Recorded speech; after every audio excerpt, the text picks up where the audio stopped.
Leo Strauss on God. Let us consider some excerpts from Leo Strauss's work, lecture addressing René Descartes and the rift between ancients and moderns. And let us begin, however, with a reference to an article by Leo Strauss's closest collaborator, Hillel Gilden.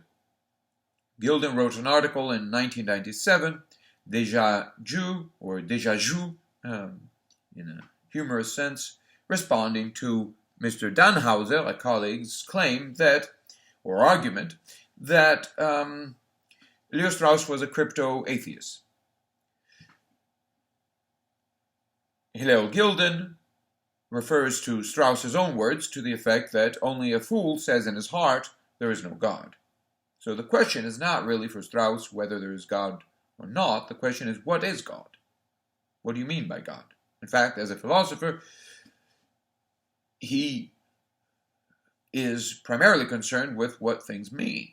However, he does not simply go on a hike for meaning, leaving common sense behind. So, let us consider some statements by Strauss. Let us see if these statements tell us something about Strauss on God. Let us begin with The City and Man. The City and Man, a title that already shows that, or indicates, that there is a tension between man and the city, that somehow we're not really at home in the city, right? Somehow we are in the world, but not of the world, right? So let us begin from the first paragraph of this, from the introduction of this book. In our age, it is much less urgent to show that political philosophy is the indispensable handmaid of theology than to show that political philosophy is the rightful queen of the social sciences, the sciences of man and of human affairs. Okay, it is urgent, perhaps, anyway indispensable. We need it. It is not necessarily the most important thing to show this. It is not the end game, but we need it. It's indispensable. Without recognizing that political philosophy, in other words, is the queen of the social sciences, without recognizing that political philosophy is the sphere of inquiry into the human situation as a whole, without understanding man philosophically, in other words, the human philosophically, then we cannot understand how a philosophical anthropology can serve the interests of divinity. Makes sense? So, first we need to regain access to a philosophical anthropology that is the heart, the center of all human disciplines. So once we recover this philosophical anthropology, we can see how the human being relates to the divine. The last chapter of the book, in fact, the last sentence of the last chapter,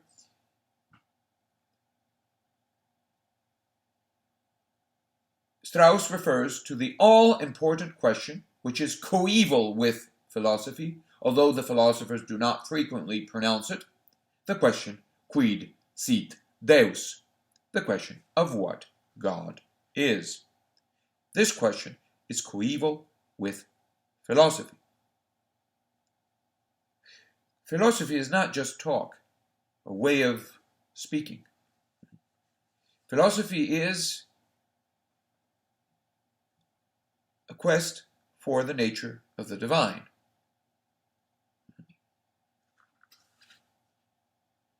This means that philosophy, as such, is not simply seeking a belief, but the truth about the belief, the meaning.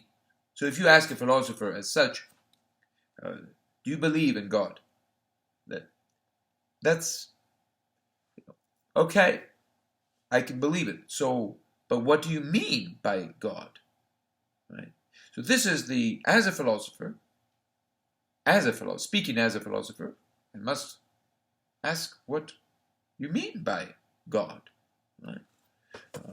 Of course, we could say, oh, well, but it's the God of the Bible. That's what I mean. Oh, okay. Does that solve the problem? No. No. No. What does the Bible mean? Right. Now, let us consider Progress or Return, lectures by Leo Strauss, here cited from Jewish Philosophy and the Crisis of Modernity, edited by Green, Kenneth Hart Green. And we see a passage that appears 2 times. The first time at the end of section 2, the second time at the beginning of section 3. So in the first instance, we have no one can be both a philosopher and a theologian, or for that matter, some possibility which transcends the conflict between philosophy and theology, or pretends to be the synthesis of both. But every one of us can be and ought to be either one or the other. The philosopher open to the challenge of theology, and the theologian open to the challenge of philosophy. So, where do you stand? In the second case, we have no one can be both a philosopher and a theologian, or for that matter, a third, which is beyond the conflict between philosophy and theology. So what we have here is a shift, and we'll see why this is significant. Some possibility which transcends the conflict is replaced by a third, which is beyond the conflict. No one can be the third, which is beyond the conflict. What is beyond the conflict between philosophy and theology? No one can be that which is beyond that conflict. So as men, we must be either philosophers or theologians. However, philosopher open to the challenge of theology, and the theologian open to the challenge of philosophy. But he goes on. And Strauss speaks here of a philosopher, or philosophy, for whom there can never be an absolute sacredness of a particular or contingent event. What he is speaking about here is the association of philosophy with the universal and theology with the particular, which today is referred to very often, he says, as the historical. And so we have people saying, well, the Bible discovered history. And philosophy is essentially non-historical. So we have the contemporary setup, right?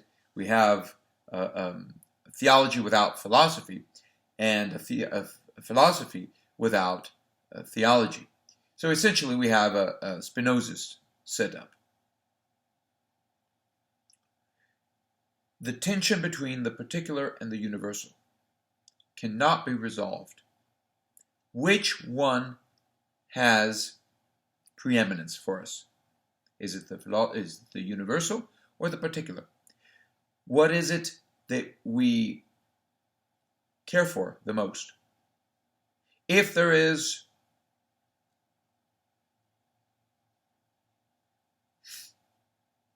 no one who can incarnate, no solution within the human sphere, no solution to the tension between the two.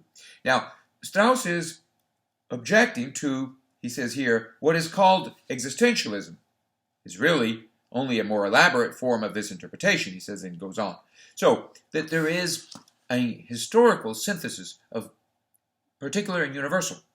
So he is responding to that. When he says no one can be, there can be no historical, shall we say, synthesis of particular and universal. And what we call historical is really an attempt to constitute, create, establish a synthesis of the two. So, what are you? Right? Are you standing for something? Do you stand for that synthesis? And you identify with that synthesis. And see, no one can be that synthesis. No society, no one can be that synthesis, which is beyond the conflict between philosophy and theology, between particular and universal. Western civilization lives thanks to that tension between particular and universal. There's no synthesis, no open society, as Strauss would emphasize in his work, in his response to Alexander Kojève, on tyranny. No open society, and instead of having an open society that resolves the tension between particular and universal, and so between philosophy and theology, we have philosophy open to the challenge of theology, theology open to the challenge of philosophy. But in saying that no one can be the third, that is beyond that tension, Strauss is not saying that there is no such thing as something beyond that tension. Obviously, there is an absolute truth, as Strauss points out elsewhere. Philosophy is all about absolute truth, and there is God. The question is, what is God? Is God simply a particular, or is he a universal? Or is he a synthesis of the two, but not reduced or reducible to a human plane? This would mean that there is no ultimately Christianity is not reducible to Christendom, right? So there's no, as we would say today, no historical consolidation, consummation of the Gospels. So there is a particular in the universal, there is a universal in the particular, but the two are not going to be resolved in a third on human, in human terms, on a human plane. Right? Let us consider a passage from Leo Strauss's lecture on Locke, and here, compliments of technology, we'll go blind, and a lecture from, this is available on Leo Strauss transcripts, the University of Chicago, from 1958. Right? And here we go, and Strauss brings up the question of René Descartes. We'll see how this relates to what has been said so far. He says he's responding to a student, and he says, yes, it is a perfectly intelligible and defensible thesis. Now, let us look for one moment at Descartes, because in Descartes, we can perhaps see how these things hang together. Prior to Descartes, and the starting point for Descartes was this. Here we have these many philosophy books, a tremendous tradition going back to early antiquity. And what has come out of that? What is valuable about or of that tradition? Descartes' answer, zero. Because there is not a single point which is uncontested. There is only one glimmer of light, one available discipline, which is really healthy and good. That is mathematics. Everything is contested, everything is doubtful, and the simple proof of this is the fact that The whole philosophic tradition is split into two branches, one called the dogmatics, and the other was called the skeptics. Now, what he means is that dogmatics is everything that can be taught, and skeptics, everything that can be thought. Anyway, let us get back. If philosophy had ever become truly a science, there could not be skepticism. The very existence of skepticism and the very survival and persistence of skepticism proves that philosophy has not yet reached the status of science. So we don't have a reconciliation between the two, the dogmatics, what is taught, and what is thought. Descartes wants to challenge that radically, and he proceeds, generally speaking, in this way. He says the skeptics are right. The skeptics are right up to a point. We must start from the most extreme form of skepticism, doubt of everything. Everything must be doubted. Then, by this very act of the most radical doubt, we will discover certainty, which is beyond all possible doubt. So here we have a synthesis, right, of skepticism and the certainty of what can be taught. And starting from that absolute certainty, we can then construct an absolutely safe and a foolproof science. And so, scientific society, might add. And what was that certainty which will resist any possible doubt? And a student says, the consciousness that I exist. Let us say, my consciousness, responds Leo Strauss. I will not go into the details of Descartes' formulation here. The consciousness, the ego and its ideas, that is the only absolute basis, of course, according to Descartes. And here we see that the ego, the consciousness, in a certain enlargement, we may say the human mind, becomes the primary and eventually the only content of philosophy. But let us also consider the other aspects. Descartes wants to arrive and believed himself to have arrived at a genuine science, a perfect science, a dogmatic science. Again, here he explains, dogmatic means here only a science which can teach. Right? There's a dogmatic teaching, but this dogmatic teaching is distinguished from all earlier dogmatic teachings by the fact that it is based on the most extreme skepticism. And we've seen that. And he goes on. But let us skip a bit and get to this point. That such a break is required. So he has the scientific approach emerges by virtue of a radical break with our pre-scientific, ordinary, common sense understanding of things. Bingo. We need to cut science off from common sense. That such a break is required, that is precisely the Cartesian heritage. And just as in Descartes, at least as far as knowledge of the visible universe was concerned, the true science must be mathematical. Skip a bit. What I am driving at is that while Descartes' work, or the work of the 17th century altogether, has of course been overlaid by many later developments, it still is discernible up to the present day. Goes on. Let me add then one more point, and I am willing to repeat the question immediately. I would like to illustrate this difference now by examples taken from political philosophy, because this fundamental change, referring to the modern, expressed itself in political philosophy in particular. In Descartes and in his followers, we see the primacy of the ego, the consciousness, over against the whole order,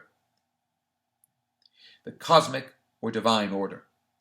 Now, there is a simple correspondence to that in political thought. Descartes wrote on an ethical work called The Passion of the Soul, in which I believe there is not a single reference to duties. And he goes on. So, here we have it. This is a lecture worth exploring. He goes on, by the way, you have taken a somewhat narrow view of this. Can you reduce what you understand by totalitarianism to a simple proposition? So here we see that he is addressing the question of totalitarianism, and it's been raised in connection with Descartes. Anyway, the point is this. As long as we understand things through Descartes in a modern way, we are doomed to seek a solution to this tension between the particular and universal in human terms, on a human plane of things. And so, as we say today, historically, history becomes a synthesis, a progressive synthesis of the universal and the particular. So then when it comes to the question of God, how are we to understand God? Is it in a particular way or in a universal way? And now what we have, of course, is Christianity, which says, look, we have a synthesis of the particular and universal in Christ. However, where is Christ? Where is Christ? Oh, but he's in history. Aha! The claim that Christ is in history is a completely modern claim. No classical author, Thomas Aquinas, St. Augustine, would have ever said that. Christ is not in history. Why? Because they hadn't invented history yet, with a capital H. There were histories. There was a sacred history, and so yes, he's in the sacred story, but there's also a vulgar history in which he does not appear. All accounts of Jesus Christ that we have left rely on a sacred history, a sacred account, a Christian account, ultimately St. Paul, if you like. So, is he in history? History is a modern invention. What does this tell us about the true God? Well, what does it tell us about theology and philosophy? Is there no such thing as a real Christ, a real synthesis? Oh, yes, absolutely. There is a real synthesis. But it is not found on the level of the human. Where is it found then? Then perhaps Christianity is fake. Good news is a fake news. No. It just means that the context of that news is not merely material, shall we say, historical. It's not simply human. It's not cut off from the divine. The context of the Christ is not merely human. You cannot reduce Jesus Christ within history. You cannot find Jesus Christ in history. That's an anti-Christian prospect, right? Proposition, or if you like, project to find Christ. The historical Christ, the true Christ. That's complete baloney. It's anti-Christian. So what would be Christian? The tension, the beyond. No one can be beyond that tension.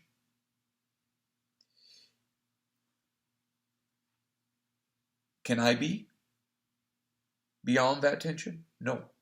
So I must be either a philosopher or theologian. But again, what about the Christ? Can he be beyond that tension? Well, where is the Christ? This is a very hot question, right? Can the Christ be beyond that tension? Or does he live that tension paradigmatically? Does he embody? Does he represent? Is he the representation, the personification of that tension? Or has he resolved that tension? Has the Christ resolved the tension between the particular and universal? We're done. No more tension. And yet, in the Gospels, we find no resolution. It's not a fairy tale that tells us everyone lived happily ever after. Not at all, right? So we have the cross. We have the second coming. We have mystery. Mystery involves a transcendent God. So, is Strauss saying, well, look, there is no such thing as Christ. No, he's saying that on a modern reading, Jesus Christ is an ego. Right? We read Christ as a reflection of our own selves. I am the Christ. Why not? So someone who resolves that tension instead of living that tension, representing that tension. In that sense, he's a personification of that tension. Within Jesus Christ, that tension is brought forth to the world, before the world, so that everyone may witness that tension in Jesus Christ, on the cross. Not in history, in the progressive synthesis of particular universal. So, finally, what about God? What about the God of Plato and Aristotle? Is it simply a universal? Well, of course not. Of course not. However, we still do have a tension between the particular and universal and between philosophy and theology. It's a modern tension in the respect that we formulate things in terms of particular and universal. It is an ancient tension in the sense that we have philosophers and non-philosophers. And among the non-philosophers, we have the authorities of Athens, shall we say, the statesmen, the government, that goes along with the people, and the people go along with the government. And we have certain people who seek meaning, not simply adherence to views and certainties and laws. As important as these laws may be, law can never be the truth. It tries, but it fails to be the truth. So those who seek truth and those who don't seek truth, that's what we're left with. So what about those who don't seek truth? Well, they somewhat stand as an obstacle to the search for truth. Because if they don't seek truth, they're scared of the truth, and they're somewhat inimical to the truth. Right? But perhaps we can say that most people in this world are against the truth. And if you pursue the truth, if you seek truth as such, they will hate you because they've hated truth first. Now, if this isn't a Christian lesson, I don't know what is. At any rate, here we have it. Is Christianity representing philosophy or the end of philosophy? Which is to say, in the sense of the end, in the sense of the eradication, is it suggesting that we should live on beyond philosophy? Is it vindicating the philosophical life, or is it destroying it? And of course, on this question, Strauss would be favorable to the vindication option, right? And certainly, denominations aside, he does stand for vindicating the philosophical life as the pursuit of truth, nothing but the absolute truth.